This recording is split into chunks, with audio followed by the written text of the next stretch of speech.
Hello, I'm the Nostalgia Critic. I remember it so you don't have to. Today we're gonna look at a film by Don Bluth. God damn it, how come he keeps turning up here? I mean, it's not like the guy isn't a good director. He's directed some great movies, like The Land Before Time, An American Tail, and The Secret of Nim, one of my all-time favorite films. But much like Schwarzenegger, for every good film he's also made a bad one. And not only are they bad, they're weird. Unbelievably weird. Case in point, The Pebble and the Penguin. One perfect pebble, just one home. If you took a combination of NyQuil and Vicodin and decided to watch Happy Feet for an hour, this is probably what you'd see. Yet another strange and often clumsily animated film that wants to look nice as opposed to make any logical sense. It's weird, it's sloppy. I have 20 minutes to waste, so let's take a look. There is a charming tradition observed by the Adelie penguins. Okay, which British chick who will have little to no character outside of narrating is this? Janie Wallace? Who's that? Oh, the woman from Oliver. Neat. So she talks about how penguins use a pebble to give to their loved ones as a mating ritual, which starts off our tale of The Pebble and the Penguin, as the storybook explains. Oh, I mean, as the songbook explains. Apparently the film is so cheap it couldn't afford a storybook, so it resorted to the sheet music instead. So as the credits roll, we get a unique, but still very strange opening. It's the penguin swimming and singing through the sheet music of the movie, which looks nice, but what the hell's the point of it? Are they gonna go tap dancing through the script next, marking off all the bad lines they don't like? The script would only be a page long if they did that.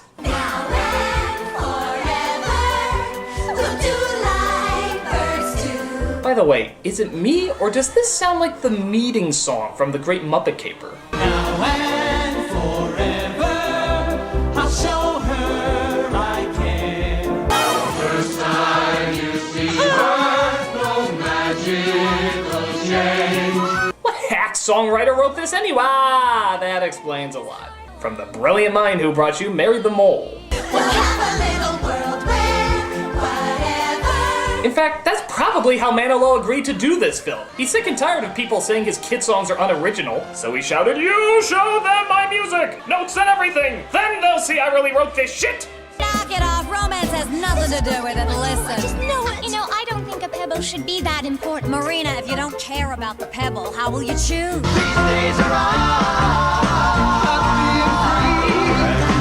So our narrator finally starts to introduce us to our characters. Of all the penguins in all the world, She walks into mine. the most romantic was Hubie. So this is Hubie, played by Martin Short. He's in love with a female penguin named Marina, played by Andy Golden. They make awkward small talk that's supposed to represent a relationship as an evil penguin named Drake, played by Tim Curry, watches over them. Marina doesn't know it yet, but she's going to be my wife. I didn't get these pengroids for nothing, you know. So as they sit on top of that thing from The Nightmare Before Christmas, they start to sing a song so forced and contrived it would make it into a Teddy Ruxpin cartoon. Sometimes I wonder what the colors mean. Why don't you figure out what that lyric means first? It's like saying, I want to figure out what the sounds smell like. Like your eyes. Where was I? Choosing? Is that Choker trying to Joker? I don't think it's nonsense at all. Even if you are a bit wacky. The rookery buzzed with excitement. All the bachelors took to the beaches to find their engagement pebbles. You know, it's a shame this came out when it did, because I could so easily see Morgan Freeman narrating all this. Here we see the penguin try desperately to get a laugh. His antics fall short to underwritten slapstick and heavily confused timing. Thus, he will not find a mate. He will spend the rest of his years knowing that his sperm will never carry on.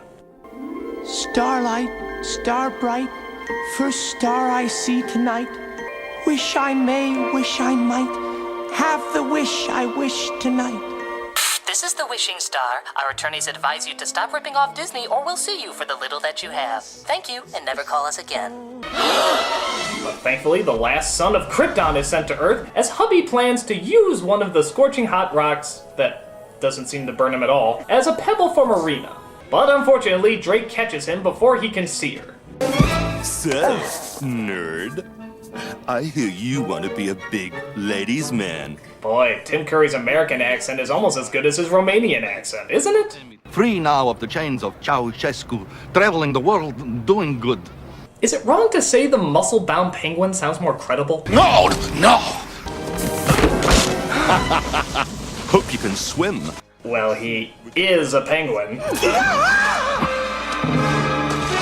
So while in the water, he comes across the world's friggin' largest seal! And don't think this means that the penguins are just small. No, we see them compared to the size of humans. The regular size. This seal must have been like a radioactive mutation experiment at SeaWorld.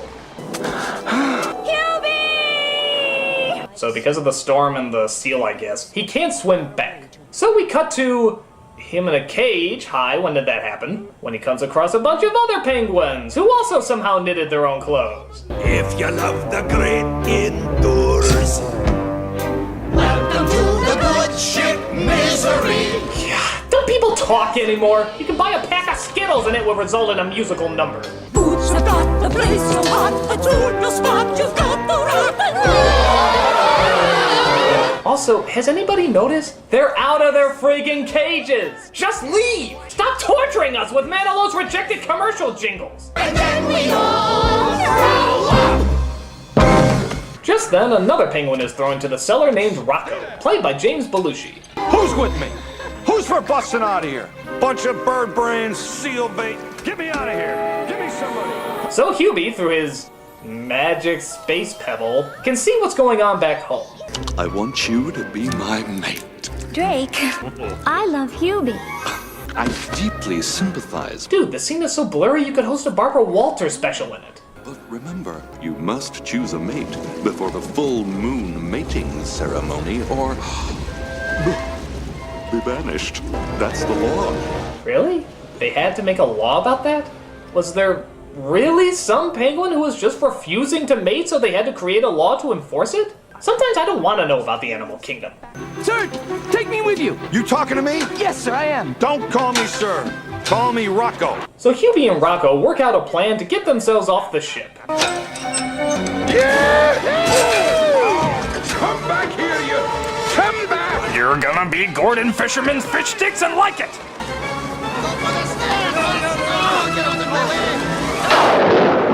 When they started getting rough, the tiny ship was tossed. So as they perform Penguin Amistad, they get off the ship and swim for some Hawaiian island. You're lost, and I'm looking at a dead penguin. Getting back to Marina is all that matters to me. I mean, Rocco, look. I dream about her night and day. I see her face when I close my eyes. I do things when that happens! Things that my penguin minister says makes baby Jesus cry.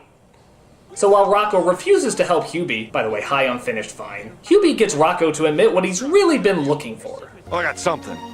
What is it? You're looking at it. You wanna bonk a seagull? You wanna fly? Don't laugh. Rocco, you've gotta just accept it. No, I'm gonna fly, and no one's gonna stop me. I'm flying. So Hubie convinces Rocco that he knows a penguin named Waldo, last known photograph, who can help show him how to fly if he gets him back home. Captain, full speed ahead. Here we go.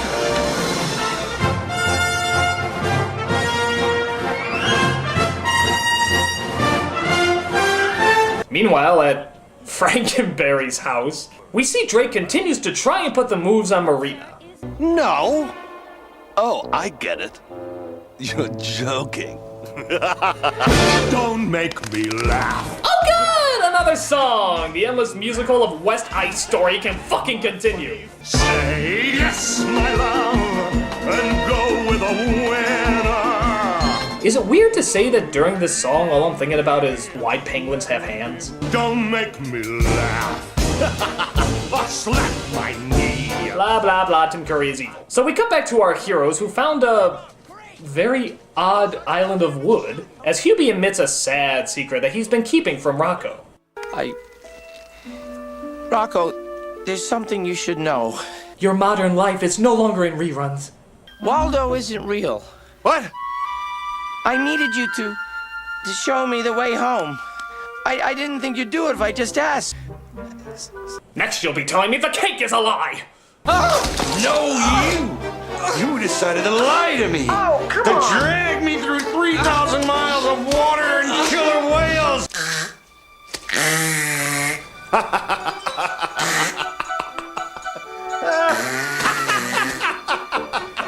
What the hell?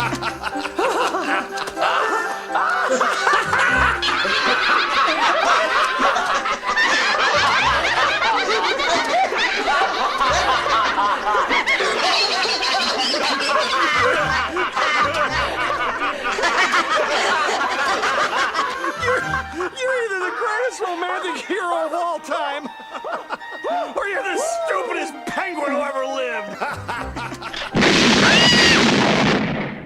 So because they laughed for no apparent reason, I guess that means they're friends again.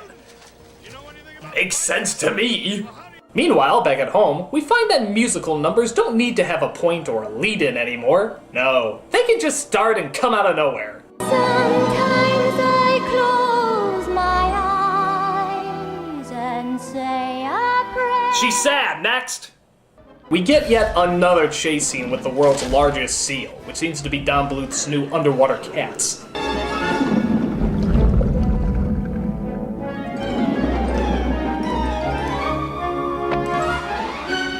What's taking that seal so long anyway? Is he just enjoying his time shitting around with them? I know what you're thinking. Did he fire 6 shots or only 5? You've got to ask yourself one question. Do I feel lucky? Well, do you, punk? So they swim around until they finally outrun the beast, which results in yet another argument. You risk your life to get back to that chick and give her that blasted pebble! You're crazy! You're insane! You're amazing! Boy, Rocco really seems to mood swing to the convenience of the plot, doesn't he? Get out of my face, I didn't say nothing like that. You do like me. I don't like anybody! Oh, yes, you do. And I knew it all along. Oh god, no. No, not another one! Hey, Rocco. I guess this means we put our differences on ice? Alright, I'll take that joke. I'll even laugh at it. Ha ha ha! But please, not another one! Look how we get along. Please, no more! I'm done! I'm done with these fucking songs! There's like a bajillion of them in this movie! Can you just say things? Can you just speak for 1 minute? That's just pretend. We'll find our way through stormy weather. Just you and me right to the end. If you'll excuse me, I feel rather dirty. I'm gonna take a bath for a minute.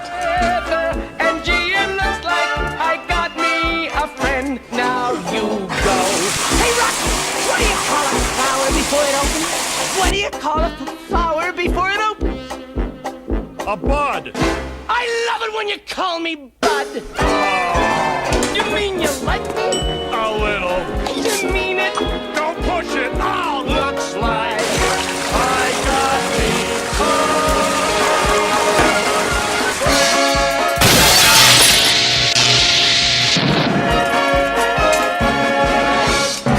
So if you're still alive after your brush with death, the penguins catch a ride on yet another ship. How do they keep finding all these ships? But they run into a rather hungry bunch of whales looking for some penguin chow.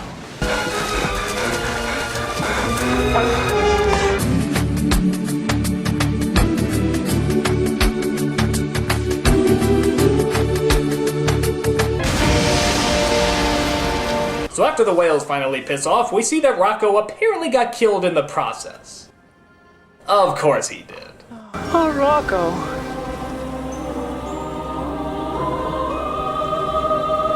Well, after that 100% not fake out, we see that Drake has kidnapped Marina to force her to be his bride. Get your filthy flippers off my girl!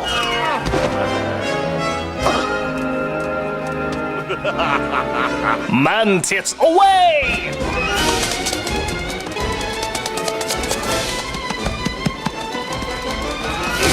Well, Yeah, what'd you think was gonna happen, dumbass? Get up! Get up! Now open your eyes! I didn't come 3,000 miles and lose my best buddy to be stopped by the likes of you! I came to lose my virginity! Come on! So he defeats Drake and, oh, what a surprise! Rocco isn't dead! Yeah, you really had me going there, movie. Good one. Say your prayers, you. No! My conveniently shaped location! Dude, that was a pretty harsh death. I mean, just because you don't show blood doesn't mean it's not gruesome. In fact, let's put some blood in that scene and see how it looks. Yeah, disturbing.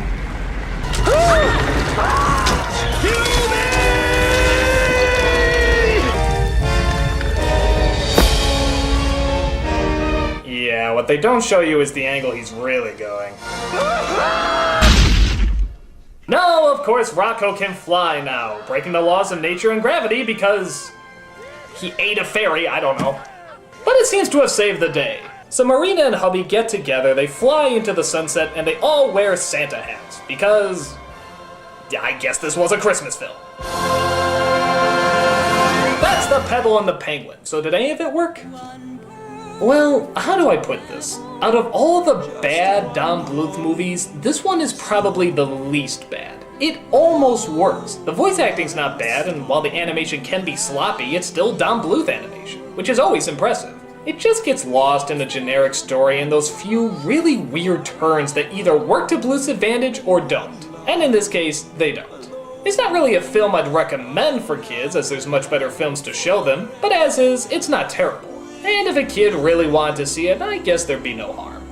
And besides, it's just false advertising. When I hear the title The Pebble and the Penguin, this is what I expect to see. Now that would have been an interesting crossover. I'm the Nostalgia Critic, I remember it so you don't have to.